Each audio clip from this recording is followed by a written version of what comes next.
Hello, everyone. Good afternoon, good evening.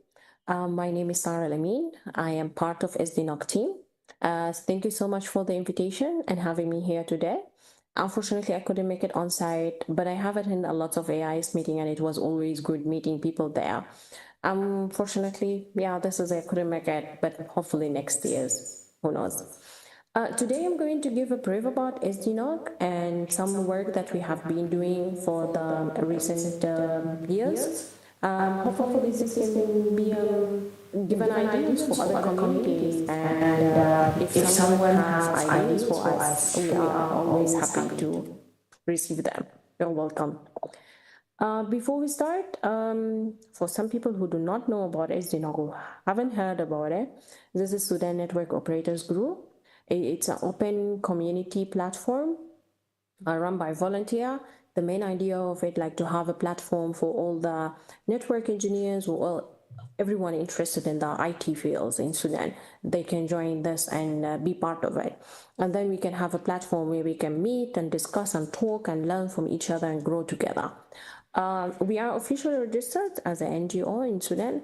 And as I mentioned, the mission was always to support our community and how we can help to make a resilience and a scalable internet infrastructure in Sudan. But it's not meant only for Sudanese people, it's open community, so everyone is welcome to join. So before we start about the work that we have done, some of you may be aware about the current challenges that we have in Sudan and the situation. As you know that there is a war happening in Sudan for now 3 years. Our government is saying it's going to happen soon, so hopefully, finger crossed. But honestly, the situation is very bad. Even if the war is stopped, like today, the infrastructure has been totally damaged. Lots of fiber cuts, lots of data center has been broken, and these are real images for some data center for our ISPs in Sudan. And you can imagine that this is not only for internet infrastructure, this is happening for everyone who was living in Khartoum and the other city, Al Jazeera. I'm one of the people who got affected from this war that we needed to leave the house because it wasn't safe at all. And immediately after we left the house, it has been bombed and a lot of things happened there. So the challenges are very, very tough. As I said, it's not only for IT infrastructure, it is for everything. And you can imagine that for other fields also like electricity, water, education, health, and everything. Yeah, this is another picture for from different ISPs. You can see everything is broken, it's totally broken. And restoring all these is going to take time, and of course, it's going to take lots of money also. So, yeah, lots of things happening. Hopefully, soon everything will be better. But as I mentioned, that we are not facing only this in the telecom infrastructure. It's literally in every field you can imagine. But the main highlight for what's happening in the telecom infrastructure, this is according to what our ministry trying to categorize them. The destruction for the telecommunication infrastructure, all of it, as you can see in the picture. Lots of internet and mobile network blackouts because the servers are not stable. Now it's a little bit stable, but still, lots of people are relying on satellites now, Starlink, because the service is not available in their area or in their city.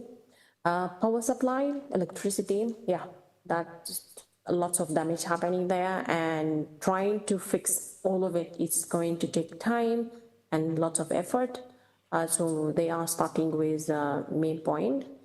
The main data centers, almost 90% or even more than 90% of them have been damaged. So yeah, restoring everything is going to take, as we mentioned, like not easy, and it will take a long time. So our community here decided like how we can support, because I don't think there will be a situation tougher or difficult than this. Everything is broken. Everyone need help. We needed help also as a part of SDNOG, and I am a volunteer for it. But for the first year, I couldn't do anything, honestly, because everyone was trying to survive by themselves, like survive you, yourself, your family. You need to make sure that the place that you are, you have a service.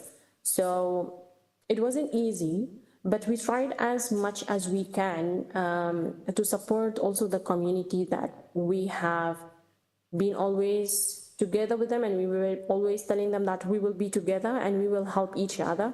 So this is a moment that you need to prove this, right? We started the initiative by trying to do like 3 categories for what we have done.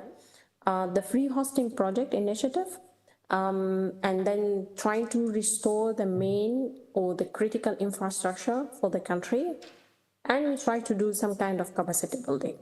But honestly, the first 2 were those were the top 2 for us, and how we can start them immediately if possible.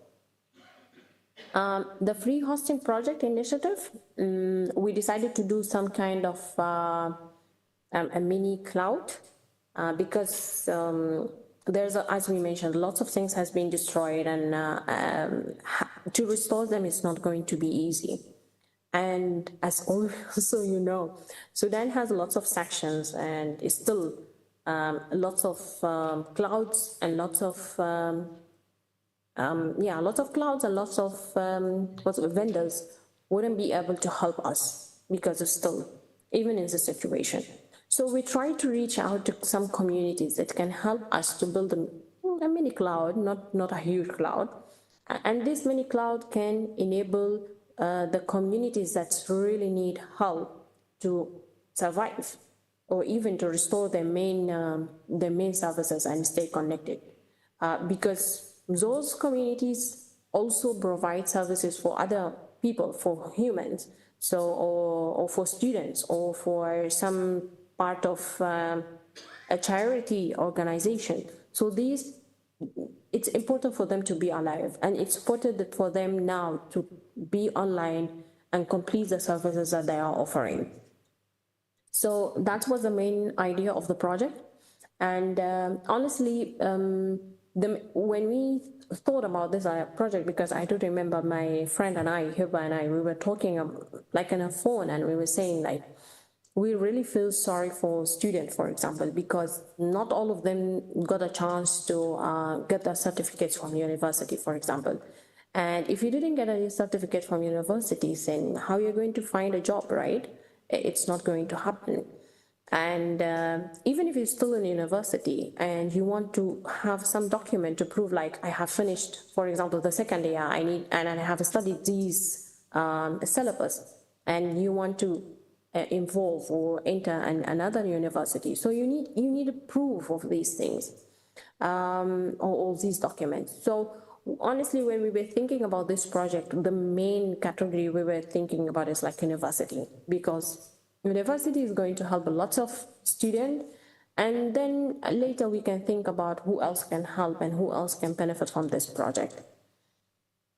After we launched the project, and after we made a plan for it, we also thought about some critical infrastructure that's need also to be survived or need to be online. And this is our CCJLD, of course, .sd.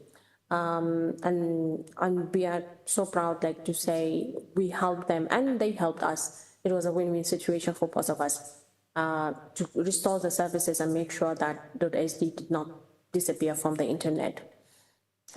Digital services for local universities also, like we try to reach out for some universities and ask them if they have a backup, then we can immediately do the backup for them, and we will give some support. Some of them they have, some of them they don't have, some of them started to build their system from scratch. So yeah, but I'm glad that at least they had a platform, or they had some starting point so they can start and get their services online. Of course, hosting project wasn't easy. It was lots of work happening. I think we have a documentation in our wiki page where we're trying to list down all the story about the project, what we have, how we build it. So if someone interesting, and because I don't want to take a lot about it, but you can read all these things on our wiki page. So today we are very proud to say that we are helping some entities to provide their services digitally. For example, .sd domain, we're still hosting in SDNOG platform. University, lots of university, as we mentioned, they have either the certificate or either they have some record archive. They have their own systems.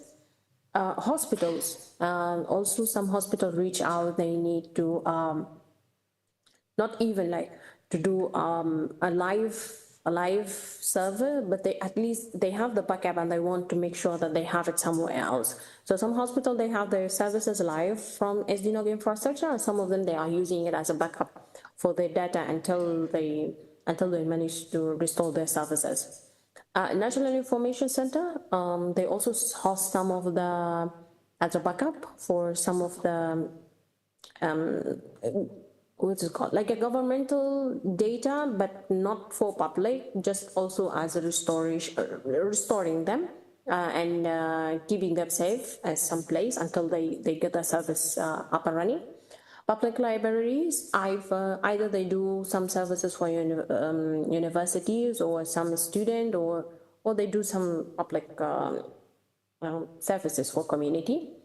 And lots of charity organization where they have some schools, some orphans charity organizations, and a lot, honestly. So we are so happy this project is happening and this project is still up and running, and we are trying as much as we can to help them.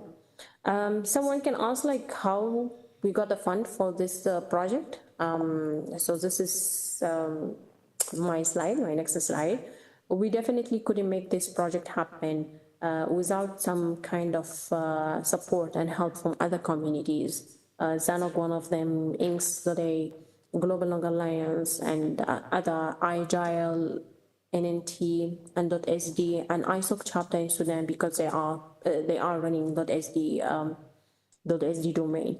So when communities decided to come together, they can honestly do lots of things.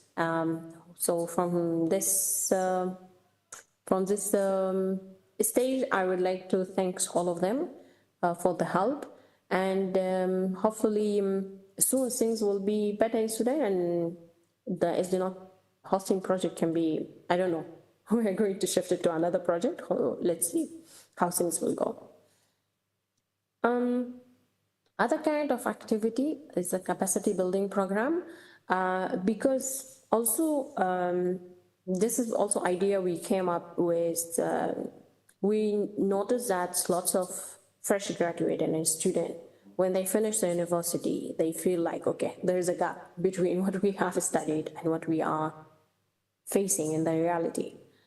And also, we used to do this kind of project before, but most of it, or 99% of all this project, it was on-site.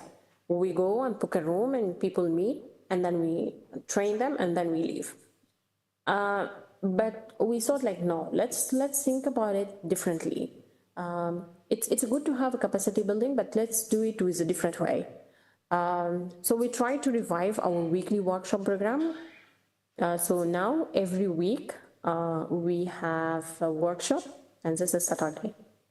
Because the weekend in Sudan is Friday and Saturday, but Friday most of the time it's a family day. So it wouldn't be possible for people to go and attend a workshop. So we decided, okay, we will book your Saturday, we will have a workshop, full day workshop, and then let's talk about something. And this is exactly what we used to do when the situation in Sudan was stable. But now, because we cannot meet on site, so let's still meet on Saturday, but we are going to do it online. The goal, as we mentioned, the main idea of like, okay, we are going to do capacity building as a normal, but we would like to engage with universities and fresh graduate and give them some kind of training opportunity that they couldn't have it on site. Because also one of the things that we are missing now, some companies in our country used to do some kind of training program. So fresh graduate, they will go to the company and do like 1 month, 2 weeks, depend. Now this is not happening. University used to give them a paper, like go and do any kind of training with any kind of organization. Try to explore, see how the working world happen. Now this is not happening. Universities are running online, students are spreading in a different location. So having this opportunity is not possible for them now.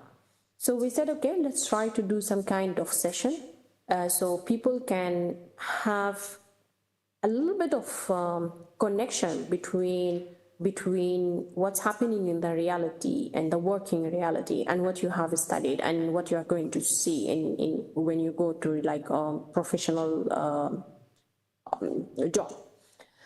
So these sessions will be recorded because as we know, the internet services are not stable. So even if we said, okay, let's meet on this time, you can see that, okay, not a lot of people are watching it. Some of them, they will tell you like, I don't have internet connectivity now. Some of them, they will tell you like, okay, I prefer to watch it later because at night I can download it and tomorrow I can watch it. So we are recording the sessions now and watch later at your convenience when you have a stable internet connectivity, and then you can see it as much as you want. And the different topic, basic workshop, advanced workshop, because also we don't want to leave, we are not going to focus only on fresh graduate and university. There's other people who need help, or other people they want to develop themselves, right? So we have a basic and an advanced and a roadmap session, and this is a new one, and honestly I like it, and I feel it's very useful for, as we said, the link between what's happening in reality and what you are going to you have studied. So in these sessions we normally ask some people volunteer to come and join the session. If you are IT infrastructure engineer, tell us about your field. What do you need? If I want to join the field, what do I need to learn? What type of certificates do I need to have? What type of so things like that, to open eyes for these people, like if they want to join some field, what do you need or what do you need to know, and how you can achieve these things. And honestly, the feedback was very nice, so I feel it's useful. Regarding to our capacity building, as I said, it's every week, every Saturday. If you visited our wiki page, doc.sdnog.sd, you can see that, for example, July, we had some topics. We tried to make them different topics with the different themes. August, we have the theme of the career roadmap, so DevOps, cybersecurity, IT infrastructure, IPv6, so things like that. For example, September, we had a different theme, knowledge without borders. So we invited some instructors, not Sudanese one, from outside global, asked them to give a talk about something, so we can share also the knowledge between our Sudanese community and what's happening in globally. And for example, October, we have also different topics. And as you can see, we are trying as much as we can to help our community and getting them still feel like, okay, there's a way, or there's a hope for you to catch up. Like, don't feel this has happened, everyone will be in their corner, we are lost, what do we need to do? No, we are trying to give them like a, as we said, like a first step for what you can do, and then they can continue. This program is still running, and everyone is welcome to join. It's not only for Sudanese community. And if you want to present, or if you want to give a talk about something, you are welcome to do that. Can always reach out to us at info.sdnog.sd or visit our website. You will find our emails, and we are welcoming everyone or anyone wishing to help and support. You can see that our initiative may be not very big, or some people may think like, okay, why this is happening, or what are the messages that you want us to hear from your slides. Honestly, I'm telling you this, I'm here in my slide, I try to make it like 10-15 minutes, but honestly it is difficult. As much as I have tried to explain for you how difficult the situation it is, and everyone is really need a help, I cannot express it, honestly. It's just a feeling, literally. So with this small initiative we have done, we have found that, honestly, our communities are very powerful and we are strong. And together, we can achieve so much. We can do so much. But we need to start. Imagine like everyone was on this... Imagine like everyone in SDNOG team, and they said like, okay, we cannot help because I'm busy with my family, I'm busy with my own things. Yes, we can understand that you are busy with other things, but in some point you need to help. And I don't, as I mentioned in the beginning, like I cannot think about situation that we cannot help each other than this situation that wasn't this. The key point is just to start. You need to start as much as you can, as fast as you can. And when you start, you don't need to think about everything, like the whole picture and how I need to do it. And no, start small, and then definitely you will grow by yourself. You will see that people will help you. People will definitely support you because they can see that there is something coming out from this, right? If you ask help from your community or from other community globally, they will definitely find people. They will willing to help you. But you need to tell them, or you need to show them that the commitment, and you need to show them that we are here and this is what we have done. And now we are struggling, we need help. If they couldn't help you, you'll definitely find a way, but I'm sure that you will definitely find someone to help you. So the first message that we have learned, our community is really very powerful and we just need to start. That's it. The second one is always ask your people what do they need. Let your community build themselves. Let them make the feeling of this is something belong to you, you own it, you run it, this is your thing. If you let it go, it will disappear, and not a lot of people are going to benefit from it. So because it will disappear, it wouldn't be available, right? It wouldn't be here. So this is the second message that we really learned from our experience, and we learned from the work that we have done, that we always ask our community, what do you want? And how you are going to help us with this, because we need your help. And this is a way that, okay, they feel they are part of it, and they feel they are important in this. It wouldn't work if we are not there. So everyone will come and tell you, like, okay, I'm going to do a workshop, I'm going to do something. And honestly, the real story is that when we started doing the weekly workshop, when we were thinking together as a small team for SDNOG who are organizing the event, we're thinking like, okay, are we going to do this literally every week? Is it going to be tiring? And who is going to do every week a workshop? Will we have the people to do that? But honestly, once we have announced that in our social media, and we said like we would like to do this program, we ask for volunteer. You can see the program from July, every Saturday from July until October, it's full. And we still have people who are asking for November, and we're still having people asking for December. But so as I said, when you start, you will find people in a way they are planning to help you and they are willing to help you. So this is my second message, like just start and don't think too much. Just do it. And what the worst things will happen? You will fail. Do it again, right? So this is all from my side. I hope that I give a little bit of highlight about things that you can do.